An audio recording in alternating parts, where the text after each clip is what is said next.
I want to state very clearly what anti-Black racism is.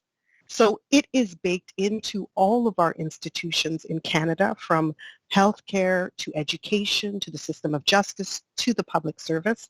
And it's really policies and practices rooted in our institutions that basically reinforce beliefs, attitudes, prejudices, stereotypes, and discriminate against Black African, people of African descent. Those stereotypes that we know, that I will not repeat, that find their way in the workplace and in decision making. The slogan Black Lives Matter is, first of all, not an exclusionary slogan. In fact, by saying Black Lives Matter, you're actually saying all lives matter, right? But what you're specifically saying, and what all lives matter obscures, is the fact that people of African descent are disproportionately, and that's an understatement, the victims of state violence by the police and other forms of discrimination, right? And the point of all Black Lives Matters is actually all Black Lives Matter too. That is, in a sense, what it translates into in a very simple sense, right? And to acknowledge this history, this very specific, this very unique, this very well-documented history of not only of state violence against people of African descent, but the whole slew of discriminations and disenfranchisement and marginalization that the state attempts to impose on people of African descent. I think we need to recognize that people were not talking about all lives matter until people started asking for those kinds of rights, right? So we need to be careful when we use it, because some people use it to discredit or to silence our voices when we're asking for this at this particular point in time. Professor Saini is very much correct. It's our Black Lives Matter too.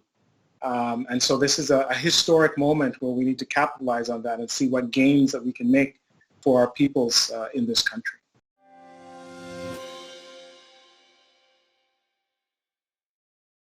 Someone who is not Black, but with whom you can work to address systemic anti-Black racism, even when it is not popular to do so.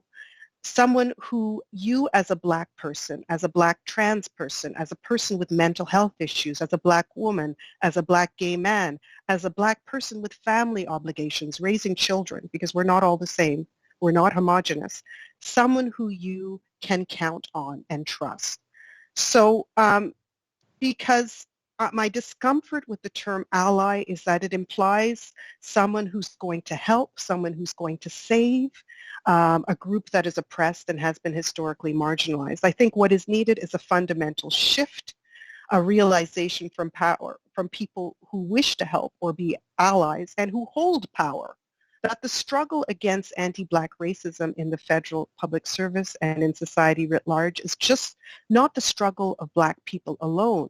It must be the struggle of every public servant.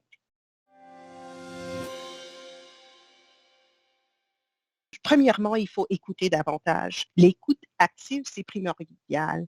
Et je pense, je le dis avec tout le respect qu'il faut laisser les gens avec l'expérience vécue du racisme anti-noir de parler de leur propre expérience dans la fonction publique pour que vous puissiez mieux comprendre leur réalité.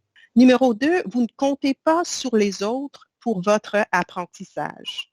Et cela signifie qu'il faut faire le travail, la recherche, il faut mieux comprendre les enjeux des fonctionnaires noirs, il faut visiter le site web de FBEC, lire les livres suggérés de professeur Saini, les livres comme The Skin We're In de Desmond Cole, afin de mieux comprendre qu'est-ce qui est le racisme anti-noir et comment ça se manifeste dans nos institutions et comment le confronter.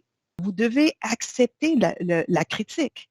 Par exemple, savez-vous que le mot que vous avez utilisé lors de cette réunion, que c'est offensant pour nos communautés compte tenu de l'histoire de l'esclavage et la discrimination anti-noire dans notre pays? Il faut que vous reconnaissiez en tant qu'allié vos privilèges, votre pouvoir, et on devrait le discuter ouvertement. Il faut appuyer les fonctionnaires noirs, pas simplement avec les beaux mots, mais avec les gestes concrets. Il faut utiliser votre privilège et votre pouvoir pour démanteler le racisme systémique. Et ça veut dire que ça comprend que ça exige des efforts supplémentaires afin d'équilibrer le désavantage. S'assurer que les personnes noires compétentes ont accès aux opportunités d'avancement, des postes intérimaires, le mentorat formel ou informel, le coaching, les opportunités de leadership.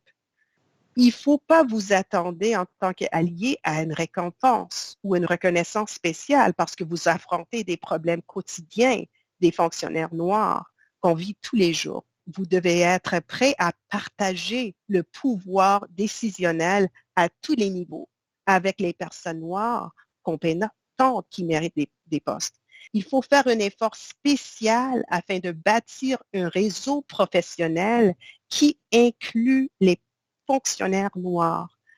Et finalement, il faut que vous donniez des références positives, des évaluations positives et justes aux fonctionnaires noirs qui le méritent afin de les permettre d'avancer dans leur carrière et avec leur vie.